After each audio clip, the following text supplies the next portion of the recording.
Benson Abraham 17 വയസ്സ്. Government vocational higher secondary school പരുത്തിപ്പള്ളിയിലെ +1 വിദ്യാർത്ഥിയായിരുന്നു ഒരു ദിവസം മുൻപ് വരെ. എന്തൊക്കെയോ ദുരൂഹതകൾ ബാക്കി വെച്ച് ഇന്ന് അവൻ നമ്മെ വിട്ടു പിരിഞ്ഞു പോയിരിക്കുന്നു. റെക്കോർഡ് ഒപ്പിടുന്നതുമായി ബന്ധപ്പെട്ട് ചില വാക്തർക്കങ്ങളും വഴക്കുമൊക്കെ സ്കൂളിലെ ക്ലർക്കുമായി ഉണ്ടായെന്നും അവൻ്റെ മാതാവിനെ സ്കൂളിലേക്ക് വിളിപ്പിച്ചുവെന്നും അതിലൊക്കെ മനംനൊന്താണ് അവൻ ഈ കടുങ്കൈ ചെയ്തതെന്നുമൊക്കെ ചിലർ പറയുന്നുണ്ട്. ഒന്നിലും വ്യക്തതയായിട്ടില്ല. അന്വേഷണം നടക്കുന്നതേയുള്ളൂ. ഇന്ന് ശനിയാഴ്ചയാണ്, സ്കൂളിന് അവധിയാണ്. ഇതേ സമയത്ത് ബെൻസൻ്റെ ബോഡി വീട്ടിൽ പൊതുദർശനത്തിന് വച്ചയ്ക്കുകയാണെന്നറിഞ്ഞു. എന്തായാലും ഈ സ്കൂളും പരിസരവും ഒന്ന് കണ്ടിട്ട് പോകാം എന്ന് കരുതി. സ്കൂളിന് 2 ഗേറ്റുണ്ട്. ഞാൻ ആദ്യം കണ്ട ഗേറ്റ് വഴിക്ക് അകത്തേക്ക് കടന്നു. വിജനമായിരുന്നു. ഓഫീസിന് താഴെ സഹായികളായിട്ടുള്ള 2 ചേച്ചിമാർ ഇരിക്കുന്നുണ്ടായിരുന്നു. അവരോട് കാര്യങ്ങൾ തിരക്കാമെന്ന് കരുതി. പക്ഷേ അവർക്കൊക്കെ എന്തെങ്കിലും പറയാൻ വല്ലാത്ത ഭയമാണ്. ഈ സ്കൂളിൻ്റെ തന്നെ പൈതൃകം എന്ന് പേരിട്ട ഒരു കൗൺസിലിംഗ് സെൻറ്റർ ഇവിടെയുണ്ട്. ധാരാളം കുട്ടികൾ പഠിച്ച് പോയ ഒരു സ്കൂളാണിത് കേട്ടോ. അവിടെ നിന്ന് ഞാൻ മുന്നോട്ട് നടന്നു. ബെൻസൺ എബ്രഹാം തൻ്റെ ജീവിതം അവസാനിപ്പിച്ച ഒരു കയർക്കുരുക്കിൽ എന്നേക്കുമായി ലോകത്തിൽ നിന്ന് പിരിഞ്ഞുപോയ ആ ഭാഗം ഏതാണ് എന്നറിയാൻ വേണ്ടി അവിടെ ഇരുന്ന സഹായിമാരായിട്ടുള്ള ആൻറ്റിയോട് ഞാൻ ചോദിച്ചു. അവർ പറഞ്ഞു, പിൻവശത്തൊരു കിണറുണ്ട്, കിണറിൻ്റെ അപ്പുറത്ത് ഒരു ബിൽഡിംഗ് ഉണ്ട്, ആ കാണുന്ന കെട്ടിടമാണ് ഷീറ്റിട്ടത്. ഞാൻ അവിടേക്ക് നടന്നു. അവിടെ ആരും തന്നെ ഉണ്ടായിരുന്നില്ല. സഹായികളായ ചേച്ചിമാരോട് ഞാൻ ചോദിച്ചു, നിങ്ങളങ്ങോട്ട് വരുന്നുണ്ടോ എന്ന്. അവർ പറഞ്ഞു, ഞങ്ങൾക്ക് പേടിയാണ്, ഞങ്ങൾക്കത് കാണാൻ കഴിയില്ല എന്നൊക്കെ. അതെ, എല്ലാവർക്കും പേടിയാണ്, എന്തൊക്കെയോ ഭയമുണ്ട്. ഇതാണ് ആ സ്ഥലം. ഇതുവഴിയാണ് അവൻ അവസാനമായി നടന്നു കയറിയത്. ഈ കാണുന്ന സ്ഥലത്ത് ഒരു സ്റ്റൂള് ഇപ്പോഴും അവശേഷിപ്പുണ്ട്.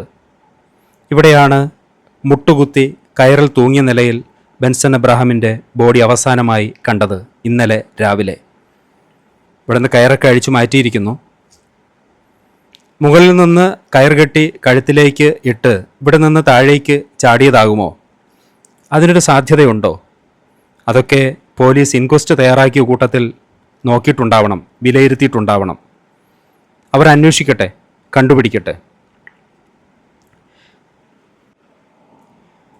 ജീവൻ്റെ അവസാന നിമിഷങ്ങളെ ബെൻസൺ എബ്രഹാം കണ്ട ഒരു സ്ഥലം, അല്ലെങ്കിൽ മരണത്തെ മുഖത്തോട് മുഖം കണ്ട ഒരു സ്ഥലത്താണ് നമ്മളിപ്പോൾ ഉള്ളത്.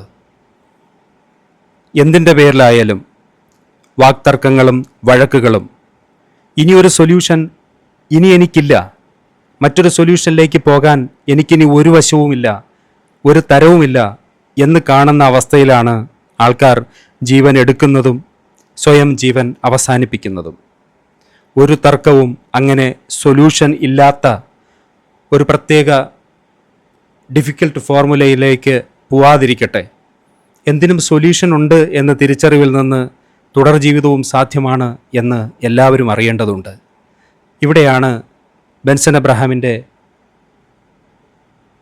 ഭൗതിക ശരീരം പൊതുദർശനത്തിന് വച്ചിരിക്കുന്നത്. അതുതന്നെയാണ് ബെൻസൺ എബ്രഹാമിൻ്റെ കുടുംബം താമസിക്കുന്ന വാടക വീടും.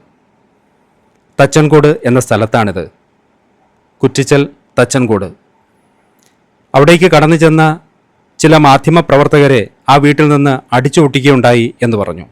പക്ഷെ ഞാനതറിയാതെ അകത്തേക്ക് കടന്നു ചെന്നു. ഞാൻ അകത്തെ ദൃശ്യങ്ങൾ ഷൂട്ട് ചെയ്യേണ്ട എന്ന് കരുതി. ഒരു മൊബൈൽ മോർച്ചറിക്കുള്ളിൽ ബെൻസൺ എബ്രഹാമിൻ്റെ ഭൗതിക ശരീരമുണ്ട്. അവന് വേണ്ടപ്പെട്ടവർ അലമുറയിട്ട് ഉറക്കെ ഉറക്കെ കരയുന്നുണ്ടായിരുന്നു. ആ വിലാപം സഹിക്കാൻ പറ്റുന്ന ഒന്നല്ല. എത്രയെത്ര സ്വപ്നങ്ങളെ ബാക്കി വച്ചിട്ടാണ് അവൻ ഈ ലോകത്തോട് വിട പറഞ്ഞത്. കൂടെ പഠിക്കുന്ന കുട്ടികളും മറ്റ് നാട്ടുകാരും ഒന്നും തന്നെ ഈ വിഷയത്തെക്കുറിച്ച് ഒന്നും മാധ്യമങ്ങളോട് സംസാരിക്കാൻ തയ്യാറായതേയില്ല. അതുകൊണ്ട് തന്നെ നമുക്ക് ആരുടെയും ബൈറ്റ്സ് എടുക്കാൻ കഴിഞ്ഞതുമില്ല. എല്ലാവർക്കും എന്തൊക്കെയോ രീതിയിലുള്ള ഉൾഭയങ്ങളാണ് എന്നാണ് മനസ്സിലാക്കാൻ കഴിഞ്ഞത്. 4 മണിക്കാണ് ഭൗതിക ശരീരം എരുമക്കുഴിയിലുള്ള വീട്ടുവളപ്പിലേക്ക് കൊണ്ടുപോകുന്നത്.